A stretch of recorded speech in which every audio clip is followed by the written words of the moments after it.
جو کہ اس وقت نہیں ہو رہا. کشمیری غیر مسلح ہے.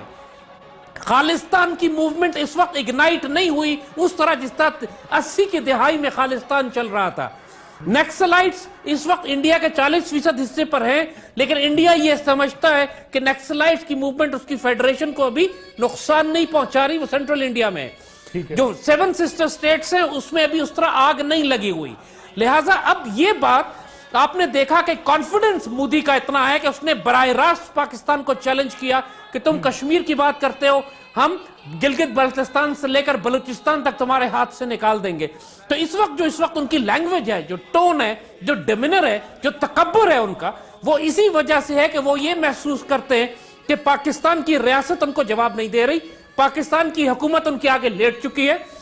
اور اسی وجہ سے پہلی مرتبہ پاکستان اور ہندوستان کی تاریخ میں پاکستان کے سپہ سالار کو براہ راست انڈین پرائم منسٹر کا نام لے کر تھریٹ کرنا پڑا کہ تم پاکستان کو کمزور نہ سمجھو, ہم تمہارے دانت توڑنا جانتے ہیں. جنرل عالمی دباؤ کی بات کی, عالمی دباؤ کیوں نہیں ہندوستان کے اوپر؟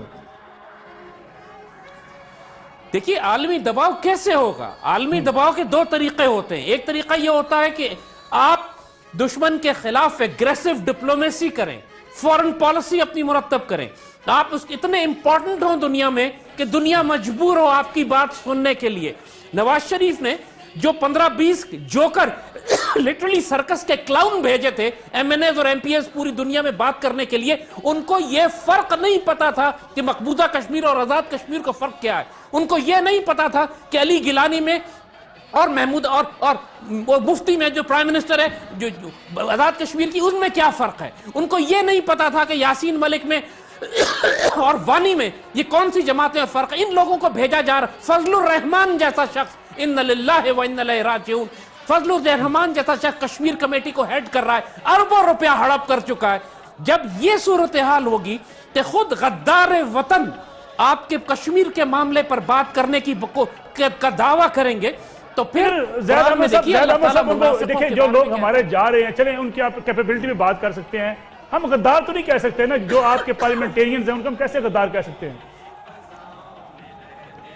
دیکھیے میدان جنگ میں آپ ان کو غدار نہ کہیں, لیکن جو عمل ان کا ہے وہ غداری ہے. اور کوتاہی ہو سکتی کس کو کہتے ہیں؟ کوتاہی ہو سکتی ہے کسی کی, آپ اس کی ایبلٹی پہ بات کر سکتے ہیں. دیکھیے یہ ایک آدمی, اس کا ٹریک ریکارڈ ہے. کیا ایم کیو ایم پاکستان کی سیاسی جماعت پوری قوم, حالانکہ پاکستان کی 3ری 4تھی بڑی سیاسی جماعت ہے, کیا پوری پاکستانی قوم آج اپنی آنکھوں سے نہیں دیکھ سکی کہ یہ غدار وطن ہے؟ یہ نیشنل اسمبلی میں ہے, پارلیمنٹ میں ہے, ان کا میئر ہے, اس کے باوجود یہ ننگ ملت, ننگ قوم, غدار وطن ہے, غدار ملت ہے. اس میں کس کو شک ہے؟ کچھ لوگ ہیں جو اگر پاکستان کے خلاف کام کرتے ہیں, آپ آئیڈینٹیفائی کرتے ہیں جن لوگوں کو, ان کو بھی ہم کہہ سکتے ہیں. باقی ہم پوری جماعت کسی کو تو نہیں کہہ سکتے. دیکھیے اگر الطاف حسین را کے لیے کام کر رہا ہے اور خود اس کی اپنی جماعت کے لوگ کہہ رہے ہیں کہ را کے لیے کام کر رہا ہے, پھر ایم کیو ایم میں کیا باقی رہ جاتا ہے؟ اور فضل الرحمان کے بارے میں کون نہیں جانتا کہ یہ مولوی اپنی عزت, اپنی آبرو, اپنا سب کچھ, اپنا ضمیر, اپنی آخرت پیسے پہ فروخت کرتا ہے. رقم بڑھاؤ نواز شریف, ہم تمہارے ساتھ ہیں, اس کا قومی ترانہ ہے. تو اور اس شخص کو آپ نے کشمیر کمیٹی کا سربراہ بنایا ہوا ہے. زیادہ ہم اس طرف آتے ہیں کہ ہندوستان کے جو مظالم ہیں, آپ دیکھتے ہیں کہ جو خاص طور پہ دنیا میں انسانی حقوق کی تنظیمیں ہیں, خاص طور پہ ان کو یہ مظالم نظر کیوں نہیں آتے؟ دیکھیے انڈیا اس وقت ان کے لیے ایک اسٹریٹجک پارٹنر ہے. آپ اس وقت دیکھ رہے ہیں کہ انڈیا اور امریکہ کا مطلب ہے یونائٹڈ نیشنز کا, اس کا مطلب ہے یورپین یونین کا, کیونکہ مغرب کی جوڈو کرسچن سیولائزیشن یہ ایک تہذیب ہے. اور اس وقت یہ چائنا کے خلاف اور اسلامک ایکسٹریمزم جس کو یہ کہتے ہیں, اس کے خلاف جو ان کو نیا اتحادی ملا ہے ایشیا میں, وہ انڈیا ہے. اور آپ دیکھ رہے ہیں کہ کس طرح مودی اس وقت آنکھوں کا چہیتا بنا ہوا ہے, حالانکہ یہی وہ درندہ مودی تھا جس کو پوری دنیا میں ویزے نہیں دیے جاتے تھے کہ اس نے ہزاروں انسانوں کو زندہ جلایا تھا, یہ وار کرمنل کنسیڈر کیا جاتا تھا. آج چہیتا بنا ہوا ہے. یہ اسٹریٹجک الائنمنٹس ہیں, یہ اسٹریٹجک پارٹنرشپس ہیں جو بنتی ہیں, اور اس کے مقابلے پر آپ کو اپنا انفلوئنس استعمال کرنا ہوتا ہے. پاکستان کو دنیا کی طاقتوں, آپ کو ایران, روس, چین, ترکی, سعودی عرب, یہ بڑے بڑے جو ملک اس خطے کے ہیں, ان کو آپ کو اپنی طرف ملانا چاہیے تھا. اور ہوا کیا؟ آپ نے دیکھا کہ سعودی عرب آپ کا دوست, اس کو انڈیا ہائی جیک کر کے لے گیا, ایران کو ہائی جیک کر کے لے گیا, یہ افغانستان آپ کا مخالف ہے، بنگلہ دیش آپ کا مخالف ہے، امریکہ آپ کا مخالف ہے، یو این آپ کا مخالف ہے، یورپین یونین آپ کا مخالف ہے، آپ اور چائنا اکیلے کھڑے رہ گئے اس وقت۔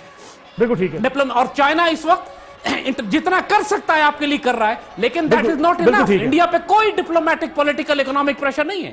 جی بالکل ٹھیک ہے۔ جنرل عبدالقیوم صاحب نے ہمیں جوائن کیا، دفاعی تجزیہ کار ہیں سینٹر عبدالقیوم صاحب۔ جنرل صاحب آپ کا بہت شکریہ، آپ نے وقت دیا۔ جنرل صاحب جو اس وقت صورتحال ہے کشمیر کی، اگر اس کا ہم تجزیہ کریں، کتنے روز گزر گئے، کرفیو کے نافذ ہے وہاں پہ، اس کے باوجود وہاں کے مسلمان اپنے لیے اپنے حق کے لیے آواز اٹھا رہے ہیں، لیکن بھارت کے کانوں پہ جوں تک نہیں رینگ رہی۔ ہلکے پھلکے بیانات آئے، OIC سے آئے، UN سے آئے، لیکن اس میں بھی کوئی بھارتی وزیر اعظم کی جو ڈھٹائی ہے وہ بالکل آپ کے سامنے ہے۔ اور خاص طور پہ جو بات کی جاتی ہے پاکستان کی، کہ پاکستان کشمیر کے مسئلے کو صحیح طریقے سے پریزنٹ نہیں کر سکا، اس لیے پاکستان آئسولیشن کا شکار ہے۔ کیا آپ اس سے اتفاق کرتے ہیں؟ دیکھیں، میں یہ کہنا چاہتا ہوں کہ پاکستان میں ہر حکومت نے، خواہ وہ فوجی تھی یا غیر فوجی تھی، انہوں نے ایک اپنی ایفرٹ کی اپنی بساط کے مطابق، جی ٹھیک ہے، لیکن یہ جو کشمیر کا مسئلہ حل نہیں ہوا، اس کا قصور پاکستان کا نہیں ہے کہ پاکستان پروجیکٹ نہیں کر سکا۔ یہ انڈیا کا، جیسے آپ نے بڑا رائٹلی کہا، ایک ہٹ درمی ہے، ایک بدنیتی ہے، ایک وہ جو یونائٹڈ نیشن کے ساتھ نہرو نے ایک اپنے طور کے اوپر خود لے کے مسئلے کو گئے اور خود وہاں جا کے جب ریزولوشن آئے تو پھر بیک آؤٹ کر گئے، خود ٹیلی گرامز دی کہ ہمارا یہ وعدہ صرف کشمیریوں کے ساتھ نہیں اور پاکستان سے نہیں بلکہ پوری دنیا سے ہے، اور آلدو یہ ہمیں ناگوار گزرے گا but yet with a heavy heart ہم اس کو ایکسیپٹ کریں گے۔ تو مسئلہ یہ ہے کہ دنیا کے ڈبل سٹینڈرڈز ہیں، ان کے اپنے مفادات اور انٹرسٹ ہیں۔ انڈیا ایک بڑا ملک ہے، اس کی اپنے طور کے اوپر دیکھیں، جب یہاں ان کو اپنے ریزولوشن چاہیے نا تو ایک چٹ لکھا کہ یہ افغانستان کے اوپر حملہ آور ہو گئے، انہوں نے یونائٹڈ نیشن کی پوری پرمیشن بھی نہیں لی اور جا کے تو عراق کے اوپر ویپنز آف ماس ڈسٹرکشن ڈھونڈتے چلے گئے۔ تو یہ مسائل جو ہیں یہ دنیا کے ڈوئل سٹینڈرڈز ہیں، اس لیے ہمیں صرف سیلف بیشنگ نہیں کرنی چاہیے کہ ہماری صفوں میں ہی سارے غدار ہیں، ہم سب سے خراب ہیں۔ دیکھیں، ہم تھرڈ ورلڈ کنٹری کے ایک ملک ہیں، ہم نے اللہ کا کرم اپنی ایفرٹ کی، اس میں بہت سی کوتاہیاں ہوئی، بہت سے یعنی ٹائم گزرا اس کے اندر۔ میں نے تو یہ تقریباً 66 سے میں آرمی میں ہوں، چاروں میں نے مارشل لا بھی دیکھے، سول حکومتوں کی کمزوریاں بھی دیکھی ہیں، دنیا کی تقریباً 60 ممالک میں گیا، یہ نیو یارک میں یہ یونائٹڈ نیشن کی بہت سے اجلاس میں نے اٹینڈ کیے ہیں۔ میں یہ سمجھتا ہوں کہ چونکہ ابھی بھی امریکہ آج بھی انہوں نے کہا ہے کہ یہ آپ کا بائی لیٹرل ایشو ہے، کشمیر کا آپ حل کر لیں۔ بھائی بائی لیٹرل کیسے، اس میں کشمیری انوالو ہے، اس میں یونائٹڈ نیشن انوالو ہے، ان کے United nation military observer group یہاں موجود ہیں۔ آپ ہیومن رائٹس والے کہتے ہیں ان کو کہ ہمیں آنے دیں، وہ ان کو الاؤ نہیں کرتے، تو آپ کا ضمیر جو ہے وہ مردہ ہے۔ آف کورس ان کے اپنے سٹینڈرڈز ہیں، انہوں نے ادھر حملہ کیا، آپ نے دیکھا کہ چل کوٹ کی رپورٹ آئی تو اس نے کہا کہ انہوں نے تو باقی آپشنز کو ایکسرسائز ہی نہیں کیا ڈپلومیٹک اور چلے گئے۔ ابھی اوباما یہ کہتا ہے کہ یہ جو انہوں نے لیبیا میں ہوا اس کے اوپر یہ پچھتا رہے ہیں کہ ہمارے یہ لیبیا میں آپریشن کے بعد ہمارا یہ سارا ان کا اپنی ایک پلاننگ اور ان کی اپنی بوئی ہوئی چیزیں ہیں۔ نہ پیلسٹین کی طرف ان کا دھیان ہے آبویسلی چونکہ وہ نہتے مسلمان بیچارے ایک قید خانے میں ہیں، نہ کشمیریوں کی طرف ہے، اور جب تک یہ دنیا کے اندر بدنیتی اور بے انصافیاں ختم نہیں ہوتی تو اس وقت تک امن قائم نہیں ہو سکتا۔ لیکن ہمیں سرنڈر نہیں کرنا، ہمیں بحثیت قوم، ٹھیک ہے دیکھیں سب سے بیسٹ طریقہ ہوتا ہے کریٹیسائز کرنے کا، ہم ایک دوسرے کے گریبان میں پڑھ کے اس کو بلو دی بیلٹ ہٹ بھی کرتے رہیں، لیکن خدا کے لیے ہمیں ایک لیول تک رہنا چاہیے۔ ہر بندے کے اندر ویک ایریاز بھی ہیں، پازیٹو بھی ہے۔ ابھی یہ جو لوگ بات انوائے بھیج رہے ہیں، یہ انوائے ایک سٹیپ ہے پارلیمنٹیرین کے لیول کے اوپر انٹریکٹ کرنے کا۔ پوری دنیا کی جو پارلیمنٹس ہیں ان کے یعنی آپس کے اندر پارلیمنٹری فرینڈشپ گروپ بنے ہوئے ہیں۔ میں کنوینر ہوں پاکستان فرانس کے گروپ کا فار ایگزامپل، اور میرا اسی طرح اور بہت سے لوگ ہیں۔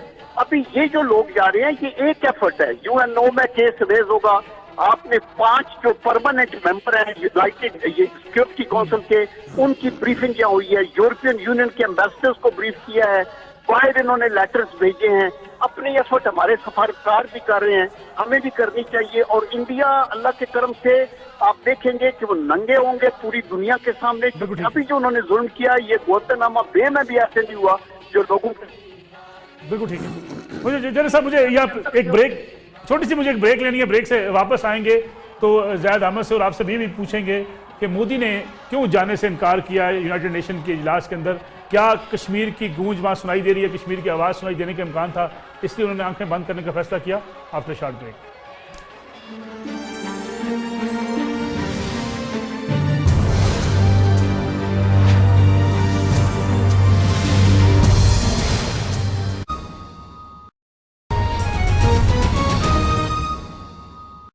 اب کار میں 1 سال مفت تبدیلی کی گارنٹی کے ساتھ.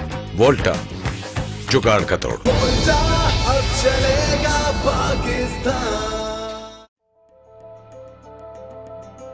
ذمہ داریاں ان کی بھی کم نہیں ہوتی، لیکن زندگی میں کچھ کر دکھانے کے لیے جو راستہ یہ چنتے ہیں تو اوروں کے لیے لگن اور محنت کی نئی روایت بنا دیتے ہیں. اپنے ایسے ہم وطنوں کا اعتماد بڑھانے کے لیے یو فون ان کے ساتھ ہے، کیونکہ یو فون کے لیے سب کچھ تم ہی تو ہو.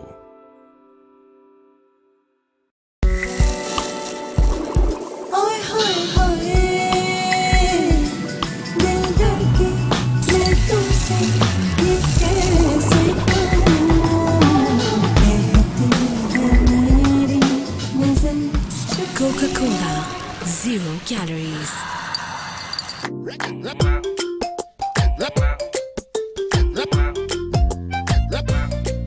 آپ کے کچن میں یا تو آپ سب کے کام کرتی ہیں یا آپ کا مائکرو ویو. تو اگر آپ کو تھوڑا سا ریسٹ چاہیے تو کریں بہترین مائکرو ویو کا انتخاب. Homage microwave, life کو رکھے گرما گرم. آئے ہو میری انسانی حقوق کونسل کے اندر یو این اے کی وہاں پہ جو سارا کیس ہے کشمیریوں کا، خاص طور پہ جو ریسنٹ مظالم ہے کشمیریوں کے اوپر جو ڈھائے جا رہے ہیں، بیلٹ گن کا استعمال کیا جا رہا ہے، 570 سے زائد افراد اپنی آنکھوں کی بینائی کھو بیٹھے ہیں. اس کیس کو وہاں پہ یو این کونسل کیسے دیکھتی ہے؟ ملک صاحب، اس دفعہ تو کشمیریوں نے اپنے بازو کے زور سے جو ہے اپنا مقدمہ جو ہے وہ بہت آگے لے جا چکے ہیں. اور پچھلے 50 سال میں جو کام نہیں ہو سکا وہ کام یہ تھا کہ یو این میں جو ہے یو این میں انڈیا کے خلاف بات ہو اور یو این کے اعلیٰ عہدیداران جو ہے یہ بات کریں.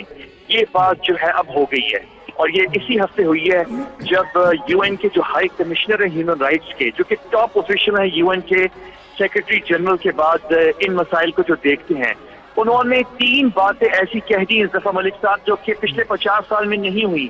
پہلی بات انہوں نے یہ کہہ دیا کھل کے کہ بھارت جو ہے وہ طاقت کا بے حد ایکسیسو یوز آف فورس، طاقت کا بے حد استعمال کر رہا ہے مقبوضہ کشمیر میں. یہ بات جو ہے پچھلے 50 سال میں یو این کے پلیٹ فارم سے کسی سینئر یو این آفیشل نے آج تک نہیں کی.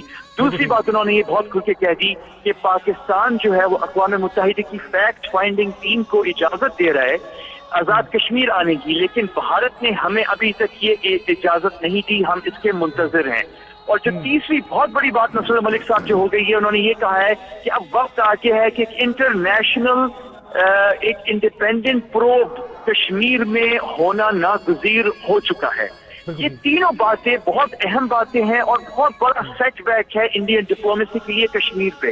مطلب آپ سوچیں کہ وہ ملک جو کبھی بھی کشمیر کو انٹرنیشنلائز نہیں کروانا چاہتا تھا، اس کو آج اس چیز کا سامنا ہے کہ ہیومن رائٹس کاؤنسل جو کہ سیکیورٹی کاؤنسل کی طرح ایک اہم بڑا فورم ہے اقوام متحدہ کا. آپ کو پتا ہے 2 ہی بڑے فورم ہیں، ایک نیو یارک میں سیکیورٹی کاؤنسل ہے اور ایک جنیوا میں ہیومن رائٹس کاؤنسل ہے. اور ان دونوں جگہوں پہ جو ہے یو این کی جو انٹرنیشنل پالیسی ہے، جو گیم ہے انٹرنیشنلی، ان 2 جگہوں پہ طے ہوتی ہے، سیٹ ہوتی ہے. یہاں پہ بھارت بھی ظاہر ممبر ہے اور بھارت کو اب یہ فیس کرنا پڑ رہا ہے کہ جہاں وہ بات ہی نہیں کرنا چاہ رہے تھے انٹرنیشنلی، وہاں پہ تو یو این اب کہہ رہا ہے کہ ناگزیر ہو گیا ہے انٹرنیشنل پروب، اور بھارت جو ہے وہ طاقت کا بے حد استعمال کر رہا ہے اور پاکستان ہمیں اجازت دے رہا ہے جانے کی ہماری مشن کو، فیکٹ فائنڈنگ یو این کی، لیکن انڈیا نہیں جانے دے رہا. انڈیا جو ہے اس کے جواب میں ان کی جو ڈپلومیسی ہے پہلی دفعہ بڑی کنفیوز سی ہے. یہاں پہ جو ان کے ڈپلومیٹس ہیں وہ جواب دے رہے ہیں نہیں آپ پاکستان جائیں، پاکستان ایک آکوپائڈ کشمیر ہے، اس طرف جائیں. تو اس طرح کی وہ باتیں کر رہے ہیں اور دلی میں کچھ اور باتیں ہو رہی ہیں. تو ٹوٹل کنفیوژن ہے اس وقت اور بہت بڑی یہ جیت ہے، وکٹری ہے، اسٹارٹ ہے اس میں. یعنی ابھی تک وہ باتیں بات اتنی آگے شاید نہیں گئی جہاں ہم چاہتے ہیں، ہم دیکھنا چاہتے ہیں. اس سے بہت زیادہ بہت کچھ ہونا چاہیے. لیکن کوشی صاحب ایک بات کی جاتی ہے خاص طور پہ حکومت کے خلاف تنقید کی جاتی ہے کہ حکومتیں پاکستان میں کشمیریوں کو کیس انٹرنیشنل سطح پہ لے جانے میں سستی کا مظاہرہ کرتی رہی ہیں, کوتاہی کا مظاہرہ کرتی رہی ہیں. اگر آپ موجودہ حکومت کی کشمیر پالیسی کو دیکھیں, خاص طور پہ جو بات کی جاتی ہے, کبھی جو ڈیلیگیشن بھی بنائے جا رہے ہیں ان میں ایبلٹی نہیں ہے کہ وہ جا کے اپنا کیس, کشمیر کا کیس صحیح انداز میں پرسو کر سکیں گے. کیا آپ سمجھتے ہیں کہ کشمیر پالیسی اس وقت حکومت پاکستان کی, اس پہ آپ کیا کمنٹ کرتے ہیں؟ کوئی بہتری آئی ہے, کوئی خارجہ جو پالیسی ہے ہماری اس پہ کوئی بہتری آئی ہے؟ دیکھیے ملک صاحب, اگر وزیر اعظم نواز شریف صاحب جا رہے ہیں اقوام متحدہ نیو یارک اور وہ پروگرام بنا کر جا رہے ہیں اور کشمیر پہ ٹکرنے جا رہے ہیں بھارت سے, تو میرا خیال ہے کہ پاکستانیوں کو اپنی سیاست جو ہے وہ سائٹ پہ رکھنی چاہیے اور اپنے وزیر اعظم کو سپورٹ کرنا چاہیے اس مشن کے اندر. اس میں کوئی شک نہیں ہے کہ پہلے ہماری حکومتیں, چاہے وہ ابھی موجودہ ہو یا پچھلی یا اس سے پہلی, وہ مختلف بہت ساری کوتاہیاں کرتی رہی ہیں کشمیر پہ. لیکن اگر اس وقت جو ہے وزیر اعظم نواز شریف صاحب کی حکومت اگر کچھ کرنے جا رہی ہے تو میرا خیال یہ ہے کہ ہم سب پاکستانیوں کو اپنی سیاست تھوڑی سی سائڈ پہ رکھ کے گورنمنٹ کو اس مسئلے پہ سپورٹ کریں. اور لگ یہ رہا ہے کہ ہماری گورنمنٹ اس وقت کر رہی ہے. جو وزیر اعظم کے خصوصی نمائندے تھے اویس بغاری صاحب, جو کہ ہمارے چیئرمین فارن افیئرس کمیٹی بھی ہیں پارلیمنٹ میں, جب وہ گئے ہیں اقوام متحدہ جنیوا آج سے 10 دن پہلے, اور جو انہوں نے یہاں پہ میڈیا کے ساتھ اور یو این کے سینئر آفیسر سے ملاقاتیں کی ہیں اور فارن ڈپلومیٹس کے ساتھ, اس کا نتیجہ دیکھیں کیا آیا ملک صاحب. اس کا نتیجہ یہ آیا کہ اس کے 3 یا 4 یا 5 دن بعد جو ہے U N high commissioner for human rights, اس نے وہ بات کر دی کشمیر کے اوپر جو 40-50 سال میں نہیں ہوئی. تو اس میں اگر جب ہم جو وکیل ہے کشمیر کا, پاکستان ہے, جب ہے دنیا سنتی ہے, اگر وزیر اعظم نواز شریف صاحب اس وقت کچھ کرنے جا رہے ہیں, آئی تھنک کہ ہمیں پالیٹکس جو ہے اس میں ہماری سیاسی جماعت بھی اس چیز کو غور کریں کہ اگر ملک کا وزیر اعظم باہر جا کے ایک نیشنل ایشو کے اوپر اسٹینڈ لینے جا رہا ہے تو اسے سپورٹ ملنی چاہیے, اسے سپورٹ دینی چاہیے. بالکل ٹھیک ہے. زاہد احمد صاحب جو بات کر رہے ہیں احمد قریشی صاحب کے, اگر وزیر اعظم مسئلہ کشمیر کو اجاگر کرنے جا رہے ہیں, کشمیر پہ بات کرنے جا رہے ہیں, تو ہمیں باہمی اختلافات ختم کر کے سپورٹ کرنا چاہیے وزیر اعظم کو, حکومت جس کی بھی ہے, لیکن اس نیشنل کاز کے لیے سپورٹ کیا جانا چاہیے. نصر اللہ, قرآن پاک میں ایک آیت ہے منافقین کے حوالے سے کہ اللہ تعالیٰ فرماتا ہے کہ یہ منافق کہتے ہیں کہ آپ اللہ کے رسول ہیں, اور اللہ گواہی دیتا ہے کہ آپ اللہ کے رسول ہیں, اور اللہ گواہی دیتا ہے کہ یہ منافق جھوٹے ہیں. یعنی منافق اگر کوئی سچی بات بھی کرے تو اللہ اس کو جھوٹا کہتا ہے کیونکہ وہ بات اس کے دل میں نہیں ہوتی. اگر پاکستان کا پرائم منسٹر کلبھوشن یادیو پر بھی بات کرتا, اگر اس پر بھی بات کرتا کہ اجیت کمار ڈوول براہ راست کھل کر کہہ رہا ہے کہ ہم ٹی ٹی پی اور بی ایل اے کی انسرجنسیز کو سپورٹ کر رہے ہیں, اگر پاکستان کا پرائم منسٹر اس پہ بات کرتا کہ اس کی شوگر مل میں 10 سال کے لیے ملٹیپل ویزا کے ساتھ را کے ایجنٹ پولیس ویریفیکیشن کے بغیر بلائے جا رہے ہیں, اگر پرائم منسٹر اس پہ بات کرتا کہ پچھلے 1 سال میں $4 ارب انڈیا بھیجے گئے ہیں, اگر ان پہ بھی پاکستان کا پرائم منسٹر بات کرتا تو ہم کہتے کہ وہ انڈیا کے خلاف ایک کیس بلڈ کرنے میں سنسیئر ہے. لیکن جب ہم یہ دیکھتے ہیں کہ پاکستان کے خلاف ہونے والی زاہد احمد صاحب جو شوگر ملوں میں کام کرتے ہیں وہ تو انڈین کنسلٹنٹ ہیں, اس کو ہم راک ایجنٹ کیسے کہہ سکتے ہیں؟ آپ کو یاد ہوگا D G I S P R Asif Bajwa صاحب نے بڑا واضح انداز سے کہا تھا کہ کوئی بندہ کسی شوگر مل سے گرفتار نہیں کیا گیا, اس کا کسی راہ کے ساتھ کسی کا کوئی تعلق نہیں ہے. کیا کلبھوشن یادیو کے بارے میں آپ کو کوئی شک ہے؟ کلبھوشن یادیو کے بارے میں پرائم منسٹر کا کوئی بیان ہے؟ نریندر مودی نے جب کھل کے کہا تھا کہ ہم بلوچستان اور گلگت لے جائیں گے, اس کے جواب میں پرائم منسٹر نے کوئی جواب دیا؟ بات یہ ہے کہ ان کے خلاف کیس بہت مضبوط ہے. $4 ارب ہر سال انڈیا بھیجے جا رہے ہیں خفیہ طریقے. اسٹیٹ بینک نے کہا ہے کہ لیکن یہ پتہ نہیں ہے کہ کون کس کو بھیج رہا ہے. کیا اس کے اوپر کسی نے کوئی بات کی؟ بات یہ ہے کہ جب ان کے خلاف کتنا مضبوط کیس ہے کہ یہ انڈیا کے آگے موت پڑ جاتی ہے ان کو, تو پھر جب یہ کشمیر کی بات کرتے ہیں تو ہم کو پتا ہے کہ قرآن کی آیت کے تحت یہ سچ بات بھی کریں گے تو جھوٹے ہیں, کیونکہ ان کے دل میں وہ نہیں ہے کشمیر. چلے زاہد احمد صاحب, نریندر مودی کا اجلاس میں شرکت سے انکار, اس کو آپ کیسے دیکھتے ہیں؟ کیا ان کو اس بات کا ڈر ہے کہ وہاں کشمیر کا ایشو اٹھایا جائے گا؟ دیکھیں اس وقت انڈیا بہت ایروگنٹ ہوا ہے, اس کو خوف نہیں ہے کہ کشمیر کا ایشو وہاں پہ اٹھے گا, اور ایشو اٹھے گا تو اس کے پاس کون سی مشکل ہے جواب دینا. بات یہ ہے کہ وہ ضرورت محسوس نہیں کرتے, ان کے امریکہ کے ساتھ اسٹریٹجک الائنسز بن چکے ہیں, جو وہ چاہتا ہے وہ حاصل کر چکا ہے. اور یہ بات صاف آپ کو پتا ہونی چاہیے کہ یونائٹڈ نیشنز امریکہ کے گھر کی لونڈی ہے, یہ جو ہمارے دوست خوش ہو رہے ہیں کہ ہم UN میں ہم نے یہ بات کہلوا دی, اس کا کوئی وقت نہیں ہے. یہ ذلیل و رسوا کر دیا UN نے مسلمان امت کو. کون سا مسئلہ ہے مسلمان امت کا جو UN حل کرے گی؟ وہ مسلمان احمق ہوگا جو یہ سمجھتا ہے کہ UN مسلمانوں کے مسئلے حل کرائے گی اور اس کے کسی بیان دینے کی وجہ سے پاکستان کا کیس مضبوط ہو گیا. ہمارا کیس تلوار سے مضبوط ہوگا. ہمارا کیس مضبوط ہوگا جب ہم سکھوں کو سپورٹ کریں گے, جب ہم انڈیا کے اوپر فائنینشیل ریسٹرکشن لگائیں گے, جب ہم کشمیریوں کو مسلح کریں گے, اس وقت ہمارا کیس مضبوط ہوگا. UN کے کسی گھٹیا افسر کے بیان دینے سے ہمارا کیس مضبوط نہیں ہونے والا. لیکن زید احمد صاحب, دنیا کے اس بدلتے ہوئے حالات کے اندر یہ کیسے ممکن ہے کہ آپ کسی کو مسلح کرنا شروع کر دیں, کسی ملک کے اندر جا کے آپ اسلحہ دینا شروع کر دیں اور پھر آپ یہ سمجھیں کہ ان ملکوں کے مابین جنگ نہیں ہوگی, لڑائی نہیں ہوگی؟ یہ کیسے ممکن ہے؟ نصر اللہ, ہم پشتوں کی ایک کہاوت ہے کہ غریب تو تجھے اللہ نے بنایا, تجھے بغیرت کس نے بنایا ہے.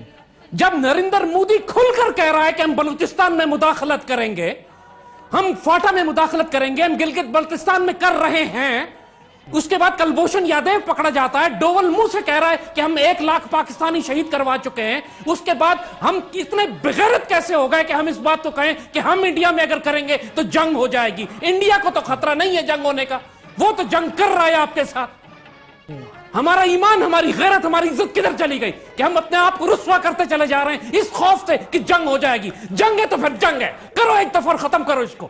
اتنی رسوائی اور ذلت کی کیا ضرورت ہے؟ استغفر اللہ.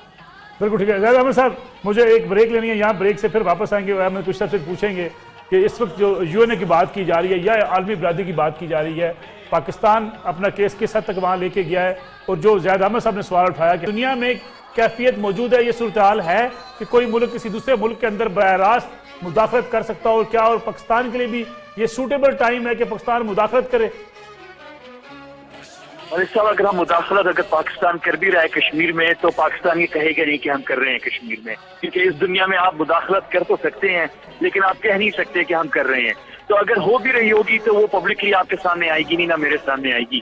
اور جنگ جو ہے وہ کئی لیولز پہ لڑی جاتی ہے. اس آج کی دنیا کے اندر یہ جنگ جو ہے وہ خفیہ بھی ہے, براہ راست بھی ہے, ڈائریکٹ بھی ہے, انڈائریکٹ بھی ہے, اور ڈپلومیٹک لیولز کے اوپر بھی ہے. اور یہ سارے اہم ہیں, آپ یہ نہیں کہہ سکتے کہ ایک جو ہے وہ سب پہ حاوی ہو سکتا ہے, کیونکہ یہ سارے ایلیمنٹس اکٹھے ہوں گے تو تب آپ جا کے کہیں پروگریس کر سکتے ہیں. تو میرے خیال میں اس وقت کشمیر کے حوالے سے کئی محاذ پہ کام ہو رہا ہے, کئی محاذوں پہ ہو رہا ہے, اس میں کوئی شک نہیں ہے, کوئی خفیہ بات نہیں ہے. پاکستان کے جھنڈے اگر لہرائے جا رہے ہیں مقبوضہ کشمیر کے اندر اور وہاں پہ پاکستان کے لیے اتنی بڑی سپورٹ ہے, تو ڈیفینیٹلی یقیناً جو ہے وہاں پہ ایسے لوگ ہیں جنہوں نے رابطے رکھے ہوئے ہیں یہاں پر بھی, تو کچھ نہ کچھ کہیں نہ کہیں لیول کے اوپر سپورٹ تو ہو رہی ہوگی ڈیفینیٹلی. لیکن کھل کے جو ہے پاکستان یہ کبھی بھی نہیں کہے گا. آج آپ دیکھیں کہ اگر پذیرائی ہو رہی ہے مقبوضہ کشمیر میں تحریک آزادی کی انٹرنیشنل میڈیا میں, جو کہ ہم پچھلے 20, 25, 30 سال سے رو رہے ہیں ملک صاحب, ہم رو رہے ہیں کہ انٹرنیشنل میڈیا جو ہے وہ کوریج نہیں دیتا کشمیر کے قربانیوں کی. اب وہ دے رہا ہے. اب نیو یارک ٹائمز کے اندر, گارڈین کے اندر, مختلف انٹرنیشنل میڈیا میں کوریج آ رہی ہے. یہ کیوں آ رہی ہے؟ یہ اس لیے آ رہی ہے کہ اب جب بھارت کہتا ہے کہ یہ پاکستان کروا رہا ہے دہشت گردی, تو اب انٹرنیشنل میڈیا, جرنلسٹ خود کہتے ہیں دیکھیں یہ بہانہ اب نہیں چلے گا, پاکستان پہ آپ الزام نہیں لگا سکتے. LOC ہے, وہاں پہ سیز فائر ہے, پاکستان پچھلے 10 سال سے آبزرو کر رہا ہے, اور پاکستان نے جو ہے گروپس کو بین کر دیے ہیں, تو آپ پاکستان پہ الزام نہیں لگا سکتے. تو ہم نے ہاتھ اٹھایا تھوڑا سا, تو یعنی جب دنیا کو دکھایا کہ ہم نے ہاتھ اٹھا لیا ہے, تو اس کا فائدہ یہ ہوا کہ کشمیریوں نے جب کام کیا اور کشمیریوں نے جب استعمال کی, جو مزاحمت کی, جو ان کا حق ہے بندوق اٹھانا, اور وہ اٹھا رہے ہیں اور پیسفلی بھی کر رہے ہیں, تو دنیا دیکھ رہی ہے کہ کیوں مجبور ہو رہے ہیں, اس کو اینالائز کر رہی ہے. انٹرنیشنل میڈیا دیکھیں, نیو یارک ٹائمز دیکھیں, واشنگٹن پوسٹ دیکھیں, تو اس کا فائدہ ہے. کچھ چیزیں آپٹکس جو ہے آپ کو ہر طرح سے گیم کھیلنی ہے, اور ہر طرح سے آپ نے اس گیم کو آگے بڑھانا ہے, اور پاکستان کر رہا ہے. ہم سپورٹ بھی کر رہے ہیں, ڈائریکٹلی بھی ہو رہی ہے, انڈائریکٹلی بھی ہو رہی ہے, لیکن یہ کہنا کہ پاکستان کھل کے مداخلت کر رہا ہے یا کر رہا ہے, اگر کر رہا ہے تو کم از کم پاکستان میں کھل کے کہیں گا نہیں, لیکن ہمیں سپورٹ ضرور کرنی چاہیے کشمیر کی, اس میں کوئی شک نہیں. بالکل ٹھیک ہے. زید احمد صاحب دیکھیں, امریکی جریدے نیو یارک ٹائم نے لکھا کہ نہ کوئی لیڈر نہ کوئی مطالبہ, دیکھتے ہی دیکھتے پتھر اٹھائے ہوئے ایک بڑا ہجوم اکٹھا ہو گیا جو ایک بڑے خطرے کے طور پہ سامنے آیا ہے. کیا آپ کو لگتا ہے کہ اتنے روز گزرنے کے باوجود, کرفیو کے باوجود, آپ اس کی تحریک آزادی کو، وہاں کے لوگوں کی آواز کو ہندوستان کی فوج دبا نہیں سکی، یہ کرفیو مسلسل چلتا رہتا، تو آپ کو کیا لگتا ہے کہ اسی طریقے سے اب جو جدوجہد آزادی جس نیاز پہ پہنچی ہے اسی انداز سے آگے بڑھتی رہے گی؟ دیکھیے نصر اللہ، جب تک کہ کشمیری مسلح نہیں ہوتے ہیں، جب تک کہ انڈین آرمی اپنی لاشیں نہیں اٹھاتی، اس وقت تک بہت بھاری قیمت ہمیں ادا کرنی پڑے گی کشمیر میں، اور پھر کشمیر کی تحریک مزاحمت شاید اس کو برداشت نہ کر سکے۔ جب سویلین پاپولیشن کو اتنی 7-8 لاکھ کی فوج اس بےدردی سے دباتی ہے، پھر پاپولیشن کو دبا لیا جاتا ہے، چاہے اس میں لاکھوں قربانیاں دینی پڑے لیکن دبا لیا جائے گا۔ دنیا کی تاریخ کی مثالیں ایسی بہت ہیں، لیبیا میں 30 سال جدوجہد آزادی چلی عمر مختار کی، لیکن اس کو دبا لیا گیا طاقت سے۔ اسی طرح الجیریا میں 30, 40, 50 سال مزاحمت رہی، لیکن اس کو دبایا فرینچ نے، بالآخر بڑی بھاری قربانیوں کے بعد آزادی نصیب ہوئی۔ بات یہ ہے کہ اگر یہ بھارتی فوج کو بھی نقصان اٹھانا پڑتا ہے تو یہ آزادی آپ کو جلدی مل جائے گی، ورنہ شاید کئی دہائیوں تک بات چلی جائے۔ میں فائنل کمنٹ آپ کا چاہوں گا، میں زیادہ میں سب بڑا مختصر پروگرام کا وقت ختم ہونے والا ہے، ایک فائنل کمنٹ آپ کا چاہوں گا۔ انٹرنیشنل میڈیا، ہم پہلے دیکھتے تھے کہ انٹرنیشنل میڈیا کی کچھ توجہ نہیں تھی، لیکن اب نظر آتا ہے کہ کہیں نہ کہیں انٹرنیشنل میڈیا میں کشمیر پہ مظالم جو ہیں اس کو ہائی لائٹ کیا جا رہا ہے۔ نصر اللہ، کشمیری انٹرنیشنل میڈیا اگر ریپرزنٹ بھی کرتا ہے جو بات ہم واضح کہہ رہے ہیں، انڈیا اس پریشر کو لے سکتا ہے۔ انڈیا کے پاس اس سے زیادہ بڑا میڈیا ہے کاؤنٹر کرنے کا۔ انڈیا کو جس ایکسس کو آپ نے کھلا چھوڑا ہوا ہے وہ ملیٹنسی کا ہے۔ انڈیا کی لاشیں اٹھنی چاہیے وہاں سے۔ اگر انڈیا کے اندر اس طرح لاشیں نہ اٹھیں جس طرح پاکستان میں اٹھ چکی ہیں، انڈیا پہ کوئی دباؤ نہیں آئے گا۔ Blood must flow, if we burn they must burn with us۔ جیسا پروگرام کا وقت ختم ہوگا، آپ کا بہت شکریہ احمد کچھ صاحب، آپ نے ہمیں جان کیا تھا جنیوا سے، آپ کا بہت شکریہ۔ جنرل عبدالقیوم صاحب ہمارے ساتھ موجود تھے، ان کا بھی بہت شکریہ۔ ایس دولت صاحب سے ہم نے بات کرنے کی کوشش کی، بات ہو نہیں سکی جب ہم ان سے پوچھا کہ پاکستان میں تو کوئی ایسا ایریا نہیں ہے جہاں 72 روز سے کرفیو لگاؤ، غالباً اس کے بعد انہیں فون اٹھانا گوارا نہیں کیا۔ ناظرین، یہ آج کا پروگرام تھا جس میں ہم نے بات کی کشمیر کے لیے۔ کشمیری قوم اپنی قربانیوں سے دنیا کو جگانے کی کوشش کر رہی ہے، ہم بھی جاگتے رہے، پاکستانی میڈیا بھی جاگتا رہے، ان کی آواز دنیا تک پہنچاتا رہے، تبھی ہم پاکستانی ہونے کا اپنا حق ادا کر سکتے ہیں۔ السلام علیکم، اجازت دیجیے، اللہ نگہبان۔